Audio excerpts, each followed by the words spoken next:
Hi guys and welcome. gnembon here with a video about a very interesting contraption in Minecraft.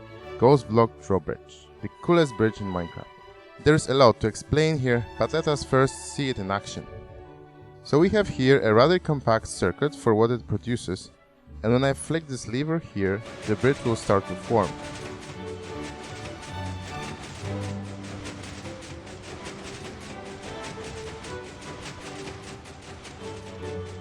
Now, do you think it would be possible to store all these blocks under this floor? Of course not. In fact, these blocks do not exist. Only the players who were present at the time this bridge was forming can see it. Others who would load those chunks from a server would only see air in this place. And if you are in a survival mode and you synchronize any of these blocks to the server by right-clicking it, the server will also tell you that there is nothing in here. Okay, that's cool. But for a defense system, such a bridge would suck because you can't really retract it. The thing is, you don't need to because there is no bridge. At least there is no bridge for the server which computes all the mobs, so they can't walk on it and cross it. In fact, they fall right through it. So if you don't want it here, just assume it is not here, or simply relog and the bridge is gone. So you might imagine, if the bridge is not here, why can I stand on it? It's because player's position is controlled by the client, and according to the client, we are standing on these blocks. Okay, so far so good, because for the server I am flying in mid-air, and because I am in creative I am allowed to do so. In survival though, I am not allowed to fly, but server allows for some inconsistencies. Specifically, you can do weird stuff for 5 seconds, which is sufficient to go through this bridge while sprinting and jumping. If I would just try to walk on it, the server will kick me out for flying. This might be an awesome prank to pull on a friend, not to tell them that, and let them be kicked out. But before we go into the tutorial how to build it, I'll go into more details how ghost blocks work. This little contraption here is a ghost block generator that I received from Myren Eario. For me, the guru of ghost block technology and also of what happens during a single tick in Minecraft. I really recommend to everybody to check out his videos, and he has many more interesting things to show and explain on his channel, not only on ghost blocks. The rule of thumb though, if we see an unexplainable conglomerate of pistons trying to pull the same block in all sorts of directions seemingly at the same time, it might be a ghost block generator. In fact, this is the second generator I'm using, as the first one, which worked in 1.8, stopped working in 1.9, as I was planning to show this drawbridge for more than half a year. But thanks to Myren, I could have it back for both 1.8 and 1.9.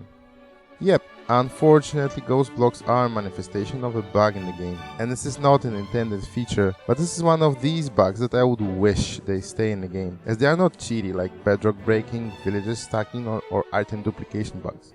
So if you look here at the granite block, we can see that it can be potentially moved by 2 pistons. First is this piston over here, which would be pushing it directly towards the sticky piston on the side, and the second is the piston at the bottom, which would push this block outwards due to the help of the slime block below. What you can also note is the fact that those 2 pistons would receive power from the same block. The piston to the side would be powered directly, and the one at the bottom through a block update from the piston next to it. That's where the source of the conflict comes from. If I slow down the game a bit and engage the mechanisms, you can see that the sticky piston here extends, but the other pistons stay unpowered due to the fact that this comparator here is being disabled by the side input before it's being powered. When I flick this lever, what will happen first is the retraction of the other sticky piston, which will take a few ticks. During this time, the next tick, the block here on top receives power from that comparator and powers all the other pistons here. The piston on top will receive power directly, and piston at the bottom pushing the slime block receives the power through a block update. As a result, the piston at the top will be first to decide whether to extend or not, and therefore trying to push this block to the side. On the client side, client only deals with rendering a particular piston at a time, and doesn't care about all the redstone updates around it. It sees a retracting piston head in front, which belongs to a sticky piston, which potentially could be pulling a block of some sort into this space. So it would be unsafe to assume that he can extend. A server, on the other hand, knows the entire situation and knows that despite this being a sticky piston, it's pulling nothing, so the extension is actually possible. So now, on the client side, the piston stays retracted, and on the server side is extending, pushing the block out. Typically, it is not a source of the problem because the client will be eventually informed of the actual outcome of this operation and will be corrected by the server. However, here, the other piston also gets a chance to push this block through a slime block in the other direction. Both the server and the client side, this piston can extend. Just on the server side, it only pushes a slime block since nothing is attached to it, but on the client side, which decided to keep this block in its original position, the block is pushed forward with the slime block. After extension is completed, the server synchronizes the pistons that he thinks were incorrectly not moving at the first place and instructs the client to place a block in this position and retracts it to where it was originally. So as a result, we have now two blocks. The original placement of the block contains a block that is recognized by both client and the server, and the other block only exists on the client side. It was moved too far for the server to keep track of it. According to the server, this space is now occupied by air. And when we run the process, we can see again how the block position is being corrected by the server. Again, to get the full understanding how this all works, I recommend you check videos of Myren Eario, who is the master of ghost blocks and other shady parts of Minecraft's subtic sorcery. Ghost blocks can be pushed by regular pistons. Since they push blocks in a non-ambiguous way, they are not synchronized between client and the server. Sticky pistons, on the other hand, use different mechanics and update the blocks they are retracting, which makes them not useful in moving ghost blocks around. We can use almost any block as a block to build the bridge from.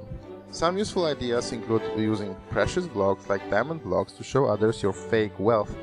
In 1.9 we can use trapdoors for a really sleek design for a bridge, but also we can vary the look a bit using different blocks for each side and the front of the bridge panel. Front blocks are optional but allow us to modify this extra bit. However, unlike the main bridge building blocks, we need all of them for the front part. So to build it, we need to build the ghost block generation part twice, once for each side, and then the bridge drawing part in the middle. You could technically do with only one ghost block generator, but then the bridge will take twice as long to be created. The side bit is a modified Myren's design with a built-in clock, so powering this block would give us a constant generation of ghost blocks. These blocks are then fed into the middle part, which operates at a 3 times slower speed to push 3 blocks from each side at once. Since all of the sections have their own clocks, they have to be synchronized properly to push proper blocks at proper times. You can build this contraption wider, up to 20 blocks wide, or narrower if you wish. To build this side, the ghost block generator, we would start with a 5x5 area. We would place our block of choice here in this spot. Our confusing sticky piston goes in here with an immovable block and its extension. Then we place first of our pushing pistons next to our block of choice. They also need to be sticky. And we will power this piston through this block here. Now we can place the other sticky piston that will be pushing our block below it, with a slime block in front and a piston to update it. We would use a regular piston here if you want. So we end up with a conglomerate of pistons like so.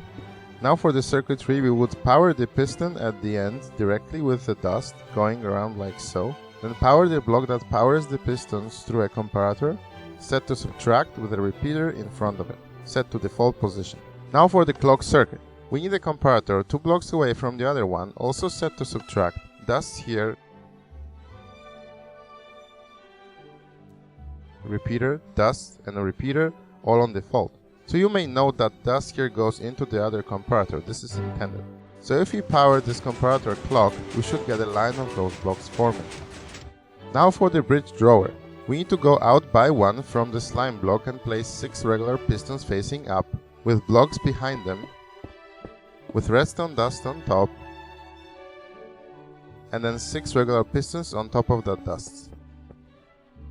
Now we form a little ledge behind blocks that power bottom pistons, 2 wide.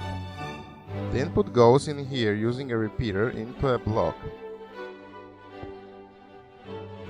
then into a clock with a comparator set to subtract, repeater set to 2, block, dust, repeater feeding back on 3, and the dust. Now this clock controls the speed of the pushers and is 3 times slower than the clock on the ghost block generators. If you want a different width of the bridge, you should add or remove respectively 2 ticks from the repeaters on this clock and then tune them which one has which delay to align the phases of the clocks of the ghost block generators. You cannot try an error here since those blocks that the pistons are pushing aren't actually here, so you are not risking any components to be unwillingly pushed away by bonker timings. Now for the monostable circuit, my favorite one, using locking repeaters. and the bottom pistons should all be wired up. Now we invert the signal for the top floor using a torch with a block on top, and now we form similar ledge for the other pistons with repeaters set to at least 2 ticks. I like to set them all to 4, or you can do some funky stuff, setting some of them to 2, some to 3, some to 4. Powered by redstone dust.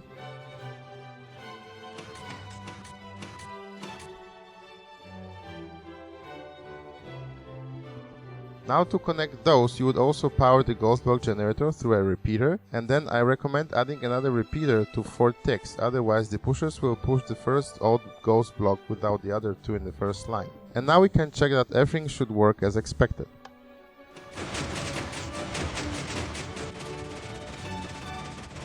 Now just mirror the other ghost block generator for the opposite side of the bridge. Now, if you are building a bridge only 2 wide, you can clock all the components using the same 4-tick clock. Just make sure the phases are all correct.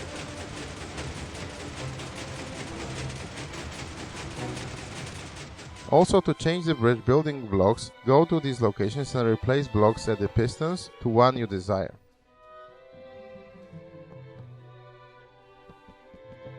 Obviously, you can hook up the bridge to a button with a pulse extender, so you can just press a button and have it all built for you. But if your client is running on a weaker machine or is running short on some cycles for some reason, some pistons pushings would not be rendered by the client and updated from the server directly. Meaning, in short, that the bridge will not form fully. You might miss a row or 2, so you can either lengthen the pulse extension just for safety or just stick with the lever. One more cool thing at the end: if you ever fall down from it, you can always throw an ender pearl through the bridge to get on top of it. That's all what I have prepared for today. Thank you guys for watching. If you liked it, please subscribe, leave a like and leave a comment down in the comment area and share with others. Next time I'll explain to you why I replace all the grass in my spawn area with mycelium, but I think you know where I'm going here. So see you in the next one. Bye bye.